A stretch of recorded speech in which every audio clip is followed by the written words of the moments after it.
কোনো জান্নাতে হাতিয়া দিয়ে বাবা কোনো কিছুই না এমনি এমনি মানে খালি মনে খালি বুঝতে হবে হাতিয়া দিচ্ছে কারণ আমরা যে কোনো অঙ্ক ফাইভ করি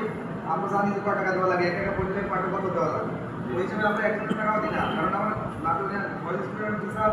আমি জানি এক ছাত্রকে 8 বছর থেকে এক ছাত্র আর আমরা সবাই মিলে দিচ্ছি আর এখানে আমার সবার কাছে আমার দাবি আমরা সবাই আমার আত্মীয় কোরআন সবাই পড়বেন এবং অন্তত এই এক মাস কেউ যায় না এই একটা মাস থাকি আমার বিশ্বাস আমরা সবাই যেমন মানে এক মাসের মধ্যে আমরা ভুল ত্রুটি কোনো সবাই সংশোধন করতে পারবো পরে কোনো সুবিধা পাবো না আর আমরা নিজের সংশোধন করতে পারলে একটা বিষয় কি আমরা নিজেদের অল্প বিচার আমার করতে পারলে বাড়িতেও আমরা শেখাতে পারবো নিজেদের যে উপায় যাদের বাচ্চা আছে তাদের সঠিকভাবে শেখাতে পারবো এজন্য আমার সবার কাছে আমার অনুরোধ এই এক মাস আগামী এক মাস অন্তত এক মাস 1.5 মাস যদি থাকে সঠিকভাবে নিজে করতে পারে এই কারণে প্রথম দেওয়া হচ্ছে